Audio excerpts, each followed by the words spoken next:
Well, good afternoon. Thank you for being here with us.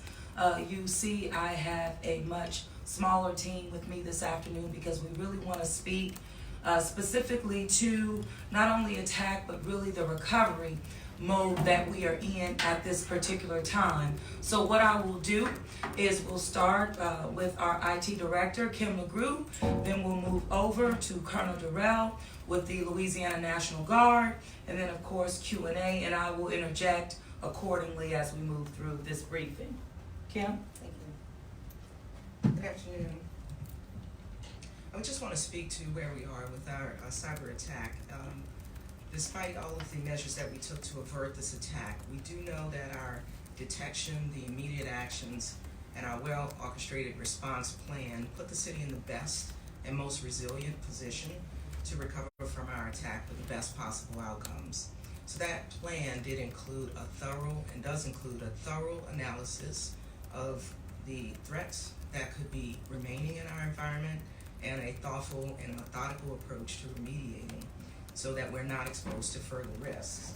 So that said, we've prioritized the way that we are turning on our systems and bringing our electronic systems back online.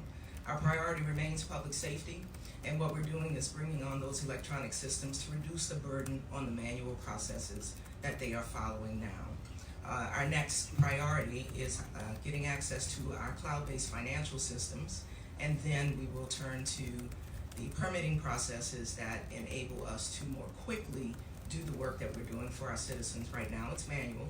We want to return that to an electronic process so that we speed that up in advance of the special event season coming online. We know we are going to make significant progress. We've made great gains, but we have a tremendous amount of work to be done over the next 48 hours in preparation for that special event season. And Colonel Durrell, so along with our state and federal partners, and even a volunteer effort that is underway to assist us with that, is going to aid us in our recovery and put us in the best position to be resilient and stronger as we rebuild our environment so that we do not expose ourselves to further risks. Thank you. Thank you, Kim, and Kim will stay around, when we get into Q&A and to provide additional clarification as we continue to move through. But I'm going to ask Colonel Durrell with the Louisiana National Guard to give you a briefing based on the improvements and their partnership at this point. Thank you, Mayor. Afternoon, everyone. First on the personnel side, right now we have 35 guardsmen on station. We have about 20 industry partners that are assisting in the effort.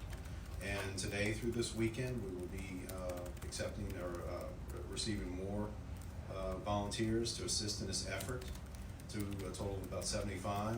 We're going to make a big push over the next 48 hours, like Ms. Kim was explaining. And so we're making steady progress, bringing back online over 450 servers and over 3,500 endpoint devices.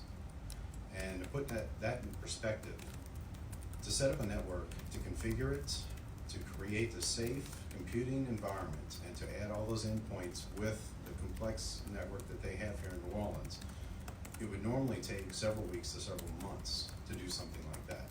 And we're accomplishing that in a little bit over a week. So it is a yeoman's task what we're doing, but we're accomplishing it so far. The process is slow because we're trying to make sure that there's no more infected machines on the network, and we're taking our lessons learned that we've gathered over the past 5 months dealing with these events, and we're applying that to their network so that their network is set up in a higher defensive cyber posture so that they'll be resilient and be able to operate better in the future. So with that, Mayor. No, thank you, Colonel. And it is just very important to note that while we are continuing with the forensic investigation, continuing with the recovery efforts, that we're still operating and running government. And key to that is also paying your employees, for example. So there are a lot of different moving parts to address some of the immediate responses, again, so that government can operate, as well as for us to ensure that payments are consistent relative to the employees of the city of New Orleans. We are on a manual system, not so much in terms of payroll. That is absolutely electronic, but as we mentioned to you previously, that our financials are on a cloud based on the consolidation of the four independent systems that we brought into one through our BRAS system. But what it means is that it is absolutely a yeoman's task. And it's almost like an onion. And as we go and dig deeper, it's layer after layer after layer. And that speaks to, one, the overall impact, but at the same time, it speaks to what we are preparing ourselves for as we move towards the new year. So with that, we'll move into questions and we'll provide clarifications as necessary. Jeff Allison, the advocate. I wonder if y'all could talk through a little bit what the volunteers and everyone is doing. Is this sort of restoring all of these servers and frontline devices from backups? What's, what can you say about the process? And are we, I think the Colonel said we're looking at a week or so, or what's the timeline? No, it's going to be, what the immediate response is to his point that what could take several weeks and up to months, we're compacting that into the next 48 hours. It's a critical time as you're building and re-imaging your new environment and wanting to protect it from any type of future viruses that may be there. And so we'll have Ms. Kemp as well as the Colonel give you just a better clarification as it relates to the multiple steps that are going on simultaneously. So as Mayor mentioned, it is a tremendous lift. We're talking about 4,000 devices between the endpoints, which are computers and laptops, and also our servers. So either those would need to be completely cleaned, which puts us in the absolute best position to recover and to avoid reinfections, or scanning information to make sure that it is clean. That means we have the fastest recovery. So we have to balance what is the healthiest way to recover with the quickest way to restore our electronic systems to functionality. And I do want to mention that our website is up, NOLA.com is up, so citizens can visit the website to understand what services are either electronically available or the alternatives to providing those services. So we will constantly update the website with information, either as electronic systems are turned on, or as we have processes in place to remain resilient and to continue delivering services to the city and its citizens.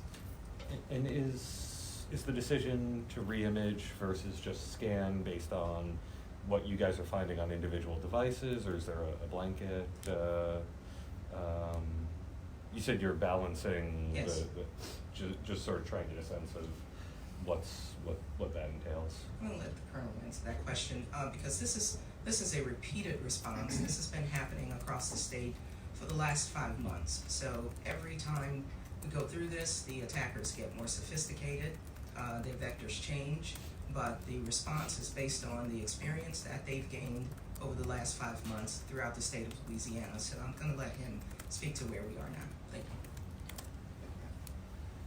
Yeah, what we're doing is, the safest way is to make sure that every machine is clean. So we're just going ahead and re-image all the machines. That way we can ensure 100% that there's no virus on that machine.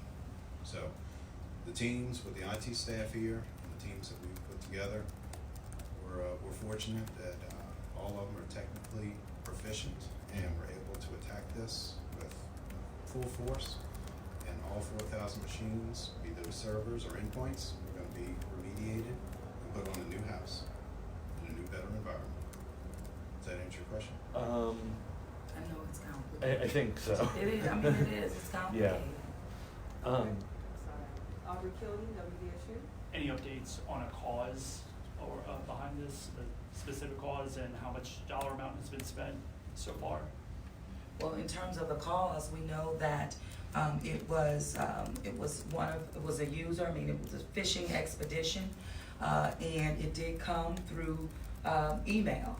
And once clicked on, it then gained access to credentials that has gotten us really to where we are now. With the quick response of staff and the team, we were able to really avoid, this could have been much worse than what it is now, although it truly is, it's been a tremendous impact to our internal systems and electronic systems throughout city government. And we're continuing with the forensic investigations as well, and that will be ongoing. But one example, I mentioned even being able to pay and making sure we're paying employees. The same actually exists as it relates to vendors.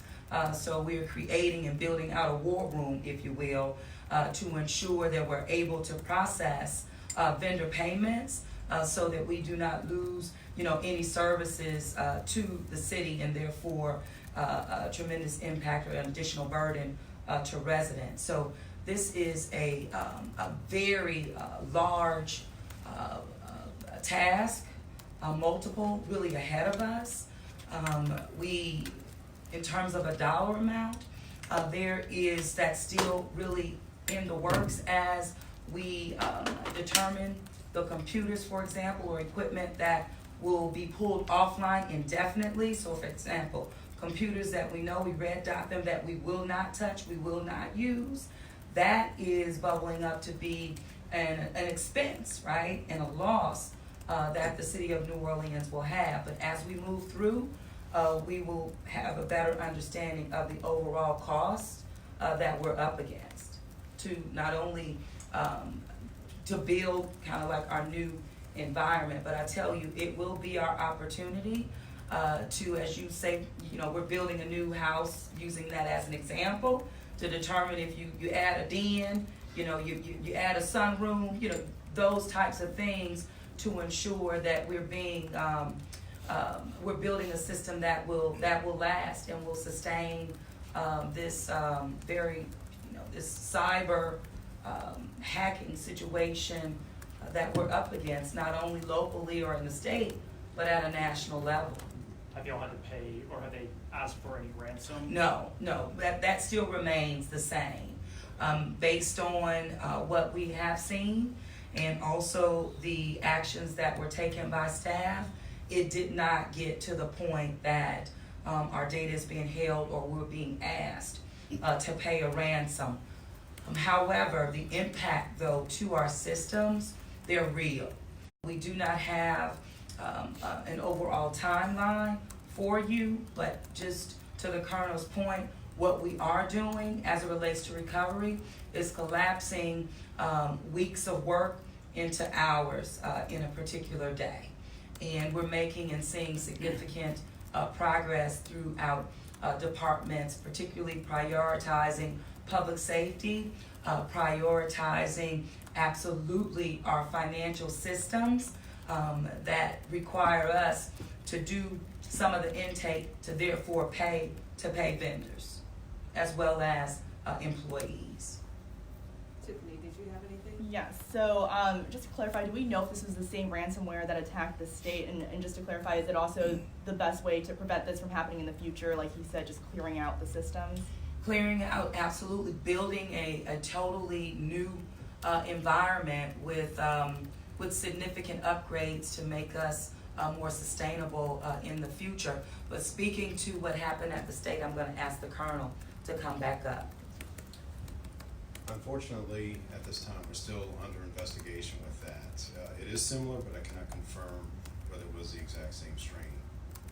But it's still under investigation. Yeah. So thank you. Does that? Oh, WWL. Do we, I know it's early in the investigation, do we know if this attack is coming from abroad versus domestic? Oh, Colonel. That's we're still under investigation. I can either confirm or deny that. And do we know what percentage roughly of the computers have been restored at this point, reimagined and reimaged and ready to go? That's a moving target. We're still ongoing unless you've got the additional numbers. At this time, no, I do not have a percentage at this time. Several hundred. So by yesterday evening, we had re-imaged 10% of our environment. That was the first day that we were on the ground, and we have more volunteers today, and we will have double the amount of volunteers over the weekend. So we expect that those efforts will pick up tremendously in the next couple of days. The next 48 hours will be really significant for our teams.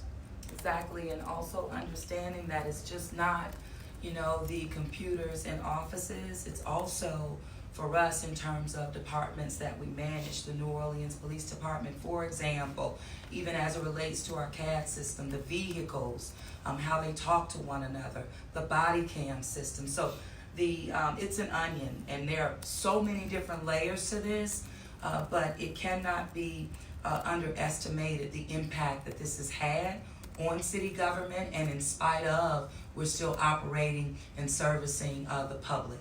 And I would say make sure that if you have any questions, and now that the NOLA.gov website is back up and it's functional, we will begin to put updates there as well. But we've been hit pretty hard, but based on other municipalities throughout the country, we see that it could have been much worse, but that doesn't minimize the impact that we face today and ongoing. Madam Mayor, one last question. Jeff Adelson. And I'm sorry, I'm probably just misunderstanding something. So it sounds like there's sort of an immediate response that you all are hoping to get critical systems back up sometime in the next week or so, but then there's also going to be sort of a longer term, Yes. getting the secondary and less critical. Do you all have a sense of sort of the timeline for the whole, for everything back, I guess, not where it was before all this, better maybe, but where the sort of response, It's a real moving target. Mm-hmm. I mean, it really is. It's the immediate steps that we're taking to those critical departments and agencies like public safety and even finance. But those are absolutely top priorities. But even as we move into other areas, safety and permits and the like, of course, Homeland Security, that's all tied to public safety. Mm-hmm. But with a lot of this even being outside of this building, just to try to give you a sense that it's really massive. So giving you an overall timeline, we just can't give it to you right now. It's ongoing, but the critical departments will continue to be priority. Thank you all. Yeah. Thank you. Thank you.